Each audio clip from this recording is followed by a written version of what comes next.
Bonjour, bonjour. Mbote, mbote, bande konanga, mes bien-aimés dans les seigneurs. Na pesi biso mbote, na kombo na Yesu Christu, na sepeli bande koko. Koya liboso na bino lisusu pour na repesa bino message papa pesinga, message moko vraiment très important, très important. Et ça, message au papa pesingai, pour na Félix, pour na mokonzi mboka na biso Félix, na ko pesa yango boko landelo ni papa ebisinga. Et puis, eza message pour na ba prière. Donc, en fait, message au papa Pessinga pour na kondiambo cannabis Félix. Papa Pessinga par rapport à la prière, justement, on a la bande ko sala po ndenge to lobaki to senga ki to bande ko senga na nzambe apesa biso a permettre biso to sambela to bondela po na mboka. Je pense que toujours c'est rappelé na rendez-vous au tozaki nango po na ko bondela po na mboka na biso, po na ko sambela po na mboka. Alors à partir ya wana banda na banda yiko sambela po nango nazo zela nzamba pesa nga réponse à permettre bisoto sangana poto bondela po na likambu nyonso surtout makambo ya prière eza makambo moko très spirituel. Il faut penza nzambe tata ye moko à permettre bisoto kende na ko bondela. Donc yango zaki important na zwa tan wana ya prière kotuna nzambe na biso nga na tuna kati a ko répondre po tozara tendance biso bana nzambe soki nzambe a répondre te biso toke na biso soki a répondre te biso toke na biso tozwi na biso décision na biso tobi ah nzambe azo répondre na ete tokende tosala ndenge tolingi. Non, soki tobondeli il faut tozelaka toujours réponse ya nzambe ndenge alobaka ndenge apesaka ba message akoya kopesa, il prend son temps aza nzambe a répondaka l'air alingi. Alors nazwaki vraiment tawana ya obondela kotuna nzambe na biso eloko nini ye alobi pona ko permettre biso to bondela ensemble ndenge to baki to sala groupe moko ya muki ata na WhatsApp ndenge nombre nzambe na biso ko permettre biso po to bondela po na mboka na biso po ezali mboka na biso to bondela po na ba congolais nyonso po to bondela po na ba dirigeant na biso nyonso ya Congo. Donc nde nzamba ye ko pesa nga message oyo po na Félix, po na mukonzi, po na mutu oyo azokamba mboka na biso Congo. Et puis nzamba ye ko pesa nga réponse pour na ba prière na biso to rolanda message au bande konanga to landango tina suka to landango tina suka poza deux messages au nzamba pese ça important na biso ko eba makambo au bande konanga to comprendre prière ezanini makamni esa na kati ya prière tangu to bondelaka et makambo nini to zana besoin nango to yeba eloko nini faut to yeba avant to kota prière ezana makambo o esengeli na biso to yeba tout ça avant que tu la prière. Donc voilà. Tika tata zo le kumu pona bomo ina bino, mes bien-aimés dans les seigneurs, bande kunango tozaka na bango tous les jours.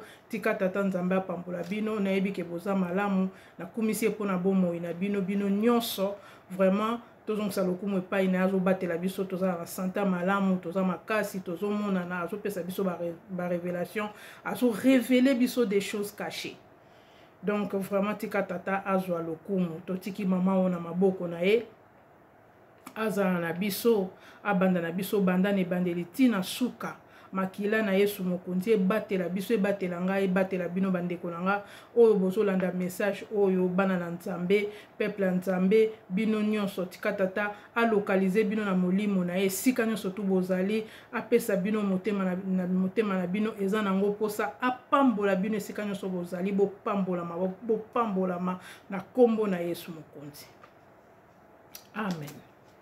Donc mes bien-aimés dans les seigneurs, nde na utolo banaza na message nzamba pesinga ipona mokonzi mboka na biso Félix nzamba pesinga message pona ye et puis nzambe a révélé nga makambo pona prière ndenge na utolo ba na senga ki na papa poto bondela bande ko se rappeler to lobaki to ko bondela pona mboka na biso so to se rappeler bien. Donc eloko nga na salaka depuis là nazotuna po nzambe aloba apesa biso volonté na ye. Alors bande ko boka makambo nzambe ayebisi ngai message on nazo pesa eza nazo pesa ngo na mokonzi mboka na biso po toyebi bien que nakoyi ko benga ete nakoyi ko téléphoner ete nakoyi ko kendo luka ete. Donc moyo nga na biso sentinelle basali ya nzambe topesaka message ezalaka boye mutu moko akoki komona message wana lokola nzambe mutu abimisi yango nga nayebi ke ekóma na matoi na ye nzambe ayebi corbeau oyo ya koutilize po apesa ye message wana epuis mpona bino bana na ye bino peuple na ye boyoka pe message oyo boyeba makambo nini oyo ebombanaki oyo bino boyebaki te donc nzambe adévoile makambo ebombanaki biso toyebaki te po asunga biso na baprière po asunga biso bato tokendaka kosala baprière ndenge tongai tokota prière po na mboka. Donc voilà, mais avant nakota na message oyo mes bien aimé dans le Seigneur, c'est un message moko très profond, c'est un message moko très puissant. Donc nazo senga na biso mes bien aimé dans le Seigneur nde na sa prière bo soki bino mo boko yisu ko sala prière de votre part pour bozala sûr que nzambe na biso azoloba nzambe na biso mutazo révéler biso makambo so total ba message ebele nazo pesa o nyonso na pesaka toyaka kokoma ekokisamaka ngai naloba nazongela ba message te na bando zongela bomoni nzambe na biso alobaki boye eza nzambe mutalobaki ezanga te eza gloire ya nzambe, ce n'est pas ma gloire. Donc voilà, nazo tanga passage oyo pona bino mes bien aimés dans le Seigneur bo comprendre que makambo eza physique te eza spirituel eza ngai te mutu nazo loba ngai na bengama na mutu na bengama na nzambe na mokeli na biso mokeli na nyonso akela likolo na se ye mutu abenganga apesi nga mosala walobi nango osala makambo nga nazo yebisa yo ngai pe comme na boyaki na bima Jonas na boyaki na babwaka nga na mai na koma malédiction pour na peuple nzambe na ndima appel nanga donc na tikaka nanu makambo nyonso yanga vi nange eza na sima liboso eza na mosala nzambe. Donc voilà, nazotanga passage oyo po mokonzi na biso tango Félix akozwa message oyo a comprendre que makambo euti nanga te me euti na mutu akela ye nanga mokeli na nyonso euti na nzambe euti na ngai te. Natangi na kombo na Yesu Kristo. Ézéchiel 33 na bani na verset 1 natangi na kombo na Yesu Kristo. La parole de l'Éternel me fut adressée en ces mots. Fils de l'homme, parle aux enfants de ton peuple et dis-leur lorsque je fais venir l'épée sur un pays et que le peuple du pays prend dans son sein un homme et l'établit comme sentinelle. Si cet homme voit venir l'épée sur le pays, sonne la trompette et avertit le peuple. Et si celui qui entend le son de la trompette ne se laisse pas avertir et que l'épée vienne le surprendre, son sang sera sur sa tête. Il a entendu le son de la trompette et il ne s'est pas laissé avertir. Son sang sera sur lui. Amen. S'il se laisse avertir, il sauvera son âme. Si la sentinelle voit venir l'épée et ne sonne pas la trompette, si le peuple n'est pas averti, et que l'épée vienne enlever à quelqu'un la vie, celui-ci périra à cause de son iniquité. Mais je redemanderai son sang à la sentinelle. Et toi, fils de l'homme, je t'ai établi comme sentinelle sur la maison d'Israël. Tu dois écouter la parole qui sort de ma bouche et les avertir de ma part. Quand je dis aux méchants, tu mourras si tu ne parles pas. Pour détourner les méchants de sa voie, ce méchant mourra dans son iniquité et je te redemanderai son sang. Mais si tu avertis le méchant pour le détourner de sa voie et qu'il ne s'en détourne pas, il mourra dans son iniquité et toi tu sauveras ton âme. Amen. Parole du Seigneur. Verset Oezo et Bisabiso. Quand le peuple t'établira, mais moi ce n'est pas le peuple qui m'a établi, mais n'a préféré verset haut, n'a préféré verset au point à la claire, n'a préféré verset parce que moi je suis établi par lui-même, par le Créateur, notre Tout-Puissant, le créateur du ciel et de la terre. Nzambe mokili na nyonso yenda établir ngai. Sentinelle ya peuple na ye. Donc, totanga verso bien. Tokende sous na Ézéchiel 3. Tokumuna ezali les mêmes paroles que Nzambe alobi na biso. Donc, to comprendre que ezanga ite mutnazoloba, mais ezali mokeli na nyonso, mokonzi mokili, le roi de rois, le créateur de toutes choses. Oyo azali kolo na nyonso, o lelo akoki koloba azwi mopepe na ye na oyo nga naza nango, na oyo bino boza nango bandeko a retirer yango nyonso, azwi yango pe muta opekisa ya zati. Donc ye wana nde tozolobela. Ye muta tindinga liboso na bino bandeko nanga, liboso ya Félix mokonzi na biso na Congo. Alors na koti na ndoto oyo Nzamba lakisinga bandeko na ngi tozala attentif. Na lingi vraiment na tangi makloba na Nzambe poto comprendre que makambo eza ya mosunité. Donc ngai nazo exister lisusu te, je suis qu'un instrument. Ngai nazo exister te. Nazo loba makambo oyo Nzambe moko alobi. Oyo ngai nakokai koyeba te. Makambo Nzamba zo révéler nga ça me trouble.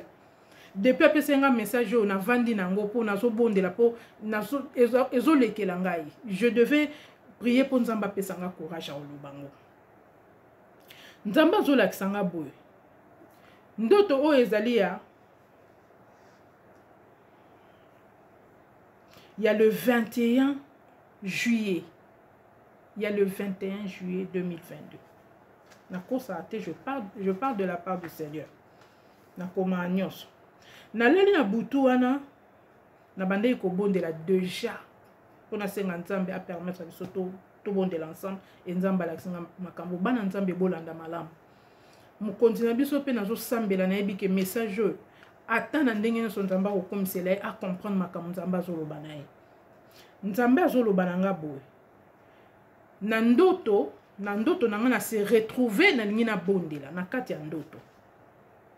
Siko l'air na ngina bondela, mais bien aimé dans le Seigneur, na moni mokeli na biso, na moni Nzambe na biso. C'est pas la première fois. Na mona ye. Mais na moni aye a bengi ngai. Avandisi nga na moni mokeli na biso. Wana eza parti mususu ya message, ya ba message oyo o na bomba rango précieusement pembeni. Mukolo Nzamba ko permettre nga na lobango na décrire makambo susu na lobango. Alors Nzamba banjo ebisanga boye. Na moni Félix abimi. Mukonzi na biso ya Congo Félix abimi. Image na ye bimi. Alors oyo azaki liboso na nga zo ebisanga eza Nzambe. Na moni na forme oyo azwaki ya bomoto.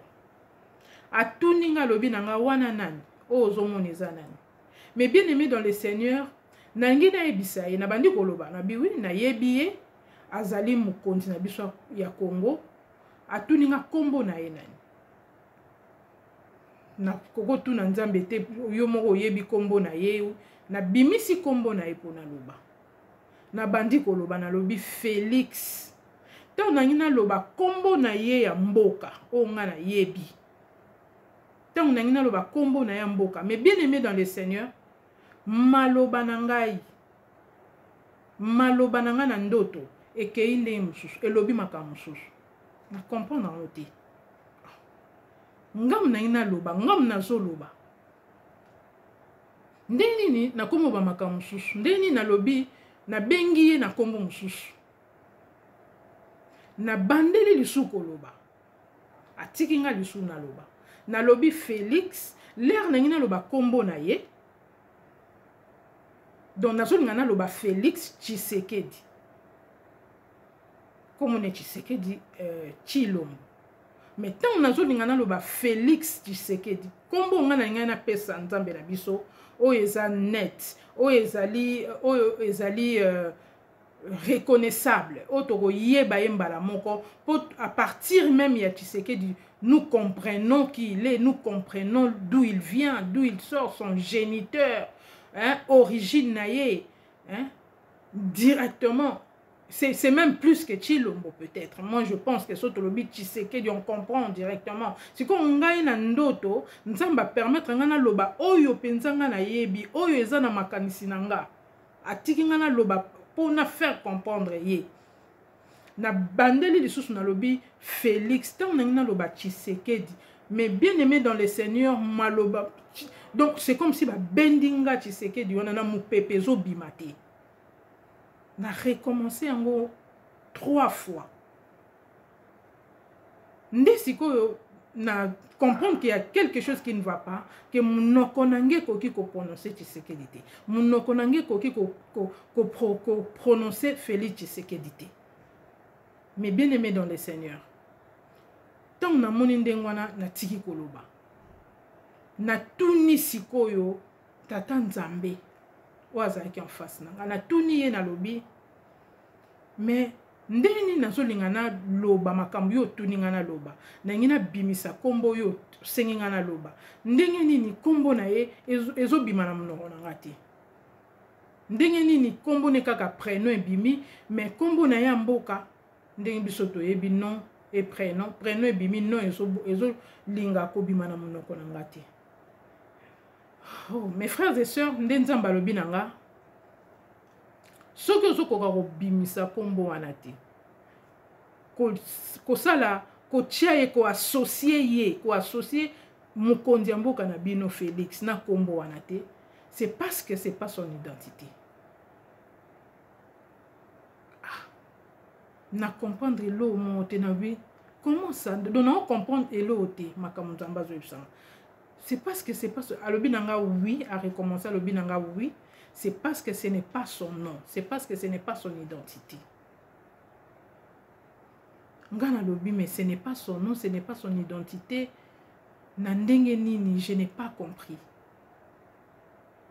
Alobinanga lisusu oui, c'est parce que spirituellement kombo oyo Aza connu spirituellement et Zakombo wanate. Donc, j'aimerais que les gens spirituels comprennent. J'aimerais qu'il n'a qu'au singa pena na mukonzi na biso alanda message oti na suka. D'autres messages on nzamba zo pesa na ye, azo tinda na ye. Si tout ou 50 sont fausses ou bien 80 sont fausses ou bien 90 sont fausses, ata moko ekozala frère parce que nzambe aza vivant. Alors Ndenzamba bandiolo balanga boy. Spirituellement, kombo wana eza connu na yete. Soki nazo yebisa yango.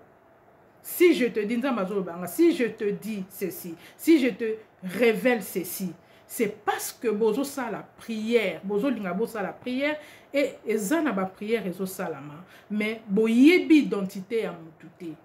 Et pourtant, c'est très important ya koyeba identité ya mutu. Avant qu'il ne fasse la prière pour naïe, avant au associer la prière naïo, et c'est très important. Mes frères et sœurs, nazaki troublé, na komi kosuko na telemi, nazo linga nzamba expliquer nga po nazo comprendre te, nazo linga na iba makamni nazo lingo yebisanga, na tuni nzambe na poser nzambe ba question, na tuni mais ce qui est identité n'a été, c'est parce que eza identité n'a été sur papier. Yango zolo bananga bo eza par adoption ou c'est par nationalité. Eza eloko moko ya bongo nde ozo ebisanga pour na comprendre. Message nazo pesa ngo na président na biso nazo pesa pe na bandeko nanga ba congolais nyonso. Alors, Nzamba répondre à la question à ti. Nga ko c'est la Nzambe makamute. Nzamba vandinier. Il mongonga Nzambe se terre. Nzamba bandi ko loba nanga boy. A répondre à la question à ti. Ma bandi ko loba nanga boy. Message nazo pesa na président na biso, mokonzi na biso a Congo, nazo pesa ngo pe na biso ba congolais. To soso na makambo zo salama. Nzamba bandi loba nanga boy. Ainsi parle le Seigneur. Ainsi parle le Créateur de toutes choses. Dans mon continent, Mboka. Nzambe alobi boy. na comme c'est la maloba oyo na Félix Nzambe lobi il dévoilera son identité, il dévoilera sa nationalité, il dévoilera sa personnalité, il alobi nanga na maloba oyo il le rendra, il le mettra entre les mains de ceux qui en veulent à sa vie,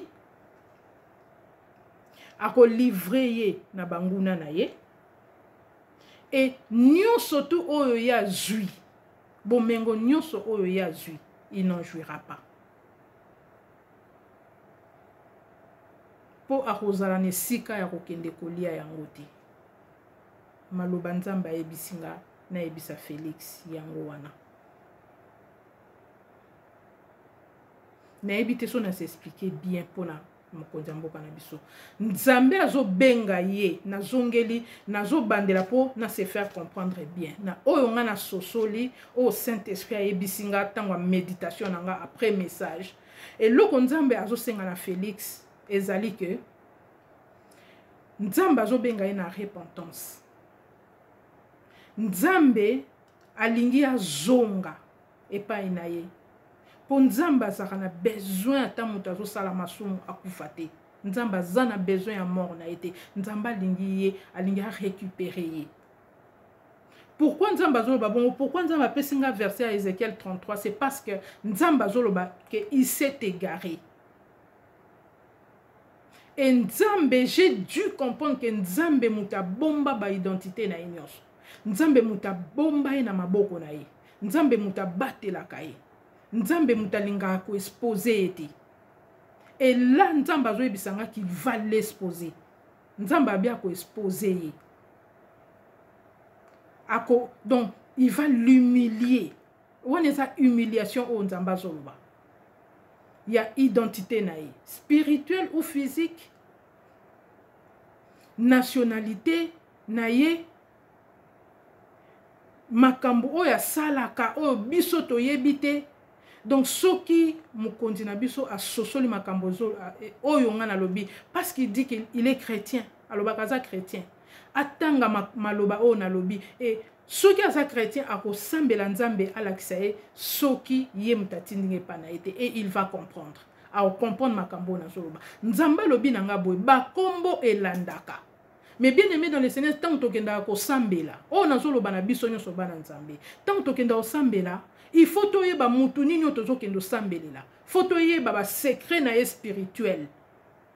Faut que ba information na ye spirituellement. Faut que ba za nani na molimo. Faut que ba source na ye avant ya kokende ko bondela pona mutu ko tia kombo ya mutu na prière. Et ça très important. C'est pas pour rien que Nzambe tango benga basali na ye a changer bango ba kombo. Moi-même je suis nazali témoignage vivant au Nzambe a changé nga kombo. Et ça a plusieurs raisons au Nzambe a changé la rabatu ba kombo. Alors ce qui mutu yemoko a changé kombo, c'est ce que Dieu veut me faire comprendre. Pourquoi yemoko a changé kombo? Qu'est-ce qui se passe avec son identité? Identité na ye. Tant que nous avons prié pour que nous n'allons pas trouver cette personne-là pour que nous c'est ça qui est important. Il faut que nous spirituellement, il faut que nous bondele la nani. Pour adresser ma parole pour y ou se défendre contre y. Nous avons combo ya Félix. Prénom na ye Félix. Alobi eza associé na makambo yo. Eza associé na vie na ye. Pour combo et accompagner ka mutu, et ça la caractère ya mutu. Toye biango biso moko bana Nzambe spirituellement ba kombo e combataka pe bato. Ba kombo pe pambola ka bato. C'est pourquoi na bandeli Nzambe a changé ka bana na ye ba kombo. Kombo a Félix, prénom na ye déjà, ça veut dire quoi? Kombo a Félix, ça veut dire heureux. Kombo a Félix, c'est l'accès sengo. Heureux, la joie. Alors, mon candidat biso loka zo sosolate, et loko Félix a sosolate, tangu batu bazo taxé na makambo, tangu batu bazo lobana za jouisseur. Tangu moussou sa joué na mousouni, mais en fait c'est spirituel. Kombo na ye lingi kolakisa bisengo. Félix veut dire la joie. Mais bien aimé dans le Seigneur, bokende ko taper, bokende ko beta, bokomona ke kombo na ye ça veut dire la joie, heureux. Alors, oyo yo kombo na yo ezali ekolata yo physiquement, puisque spirituellement c'est ça. C'est la joie. Tango batu bazo taxer mingi. Tango ye moko azomona eloko wana ezo sala neti s'accomplir na vie na ye, la joie, la jouissance, bisengo. Tango amoni yango azo sepela nango te, peut-être ka soso la kité. Mais bien aimé dans le Seigneur na mukonzi na biso, soki akozwa message oyo. Atanga livre à Daniel. Na livre à Daniel, roi Nebuchadnezzar alingaki alotaki ndoto moko. Alotaki ndoto moko masoko kososola ndoto wana te. Mais Daniel tango ayaki batu nyonso ya mboka na ye bazali ko conseiller mabe, ba conseiller ne bazali ko conseiller mabe. Soki Daniel ayaki te, liwe ya roi Nebuchadnezzar elingaki ezala précipité. Mais tango Daniel apesaki a interprété ndoto na ye correctement, sans parti pris, sans flatterie. Abangaki roi te po azalaki roi. Alobaki na ye o ezana o nzambe ayebisi ye. Elo ni roi Nebuchadnezzar asalaki afukamaki na makolo Daniel. Daniel azalaki nanu mwana, il était jeune, mais afukamelaki nzambe ya Daniel, il a obéi. Bato bazo mema mukonzi ya mboka na ba conseil ya mabe, mukolo ye kokende ko samba liboso ya nzamba, il sera seul devant le tribunal ya nzambe. Arosala ye moko. Nzamba lobi, pourquoi? Eloko nini ezotinda ke ye alinga peuple o ye azo kambate. Eloko nini ezotinda, eloko nini influencer kombo na ye elata nzoto.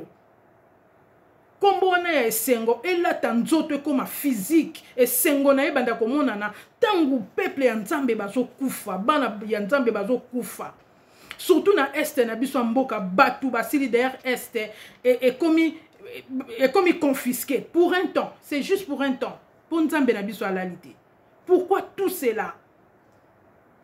Akorozala ayebite ye moko mazo bundana na likam moko zo bundisa spirituellement. Il se bat contre quelque chose, il se bat contre lui-même, puisque kombo na ye déjà ezali jouissance, ezali bisengo.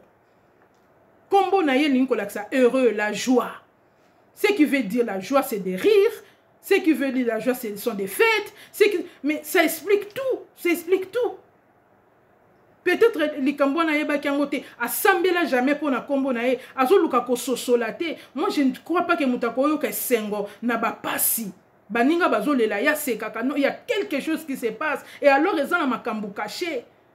Et puis roi nani pharaon soki ayokela ki Joseph te ndemboka na ye Égypte ngaki kufa na nzala. Mais ayoka ki maloba Joseph o nzamba pesa ki ye. Azana besoin ya ba conseiller oyo ya mosunité, azana besoin ba conseiller spirituel oyo ya solo. Et même s'il n'a même pas besoin de conseiller, il a besoin de Dieu tout simplement. Asaka na besoin de nzambe yemoko, écouter une telle parole et ko luka nzambe. Ko luka nzambe tout simplement. Mais bien aimé dans le Seigneur, et là on a une loba awa biso mutozo kende ko bondela. Tant tozo bondela photo ba mutu tozo bondela pona ye na ndoto. Soki tozo kende bitumba ya mboka na biso to arrachant na mboka na maboko ya ba étranger, munga eloko nzamba zo lobelanga ah c'est que je comprends clairement et que mboka na biso ba lingi biso te parce que nous sommes dirigés par des étrangers. Tozali dirigés par des étrangers, c'est ce que le Seigneur a voulu me dire. Tout simplement nazali moi na nzambe naza très sage. Na lingi mutu nyonso parce que nzambe na étranger alingaka ye. Alingaka peuple na nyonso, créature nyonso yakela. Mais tant que tozo kende na prière, tant que tozo senga prière, to kende ko bondela, il faut to yeba nani tozo kende bondela. Bato tozo kende bundisa bango po ba bima, batika biso baza banani. Mais bien aimé dans le Seigneur ngai, il y a quelque temps, na bandai ko bondela et Mouton na bande ko bondela, c'était des attaques au yanga moko, c'est un témoignage yanga moko. Tangu na koti na prière, tangu na bandi ko bondela pona mutuana, alors nzambe aya a rachanga a memanga na ndoto. Allah kisanga mutuana ndenga zali spirituellement. Mais bien aimé dans le Seigneur, j'étais choqué.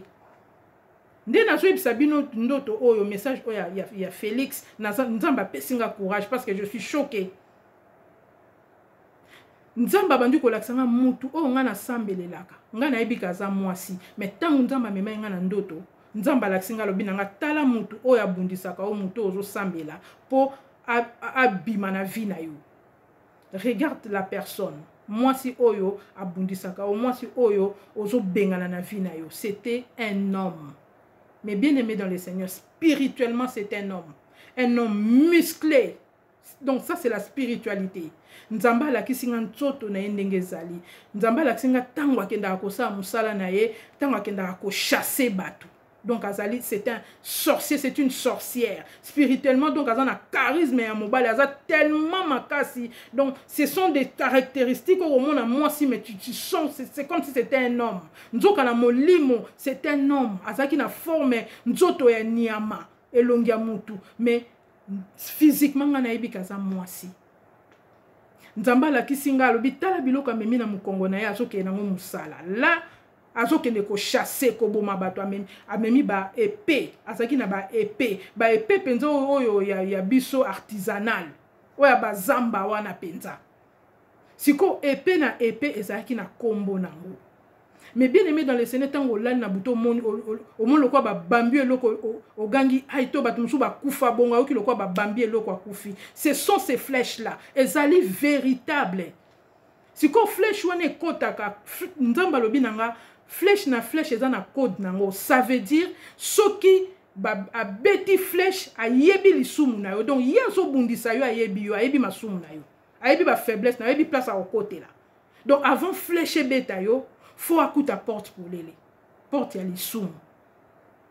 Donc tant que l'obarane tout en psaume 91, les flèches qui volent en plein midi, ba flèche yaka ya solo. Ce qui flèche beti mutu koufi, c'est parce qu'atika il porte pour lele. C'est parce que ayebi adversaire n'a été mais adversaire n'a ayebi très bien. Donc mes bien-aimés dans le Seigneur, awa nzambe azo retenir biso nan na prière, to yeba nani toza ko bundana bango. Soki to yebi identité abatu tozo bundana bango te, to ko perdre bitumba spirituellement. Misusu ba robima na ba maladie, misusu to mona yango mingi ba nga na yebi domaine makambo ba prière ko sambela en groupe. Mususu ko zo attaque, to yebi place outité. Yemo kwa zaki makasi na prière te et puis ayebi en quoi il s'est engagé te ayebi bitumba o ya kotité puisque prière eza bitumba surtout quand nous réclamons pour arracher notre pays tozo bunda poto boto la mboka na biso il faut to yeba batu o tozo kende na bango tozo kende ko bundisa po babima batika mboka na biso. Donc voilà mes bien-aimés dans le Seigneur. Nalinga to soso la makambo prière. To yeba biso moko to se préparer malamu. Pour so nzamba permettre biso to kota prière to yeba makambo nyonso. To yeba banani baza na tête mboka na biso. To yeba eloko ni zo bundisa. Muto asa na tête mboka dirigeant na biso, mokonzi na biso. To yeba bato bazo ya ko bundisa biso. To yeba spiritualité na bango poto zala na to yeba ndenga ko bondela pona bango poto to zala makasi tant to ko loba parole kende tout esika on sala effet et puis biso to kanga ba porte nyonso ba flèche bango bazana ngo contre biso et atteindre biso te pour soki ba to tiki ba porte polele to zo tambola na masumu foi ezate to za makasi te na prière to yebi spiritualité te ba flèche na bango et ko atteindre bato. Alors ngai na yebi ke na makasi peut-être na makasi na prière soki ndeko lelo to bandi ko sambela na yo za makasi te ozonga ka pa na ngolo ba mama da satala tant to zo sambela na moni boy na mona makambo na mingi donc to yeba ko sambela ezali nini biso moko to se préparer. Psaume 59 et biso ke nzamba yokaka lo samba ya mutama sumute akoyoka te to se préparer to yeba nanu mboka o tozo kendo sambele les to yeba Congo eza nani Congo eza nini to yeba nzambe oya biso nzambe na biso oya kela mokili oya zo telemisi biso lelo to bando bimisa mongongo pona Congo na biso to yeba bon nzambe na biso toyeba nani azo diriger biso toyeba makambo nyonso tu nzambe na biso azo bimisela biso nga na kumisi tata po azo bimisela nga makambo oyo nazo yeba lisuko bondela nga lokwa nzambe apesi ngai ba explication abebisi nga na memela ye message ona pesa e nazo zela nzambe asilisa tina suka nzambe à partir ya mukolo na lobaki nanga soki nazo bondela na bondela kaka pona Félix puisque il y a des choses où ezaya ye moko na nzambe na ye des choses qui doit régler des choses où il faut que nango liboso nzambe. Moi c'est par la sagesse que j'amène ce message na part ya nzambe et comme la mokonzi mboka na biso biso peto sosola et loko nini ezo salama. Il n'y a rien qui est fait en hasard. Et l'eau comme mon est fait par hasard. Et l'eau comme mon est par hasard. Makambunyo se a calculé et nzamba e binyoso. Et zana nzambe o azali o aza vivant. Il voit tout. Tika tata nzambe a pambola bino mes bien-aimés dans le Seigneur. A touché mon kondiambo kanabiso a zonga liboso nzambe dans la vérité.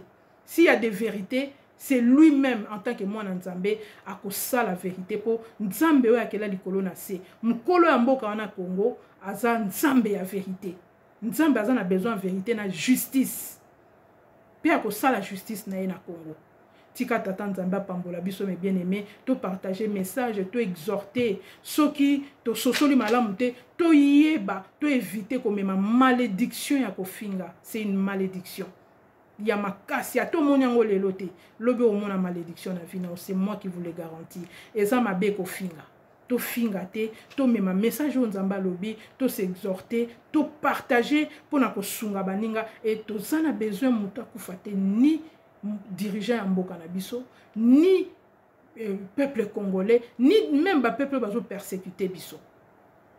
Tika tata nzamba zwa lokumu soki yesu na biso azongite kozwa biso na koya na ba message mususu papa pesinga très important pour na bomo na biso pour na Congo na biso.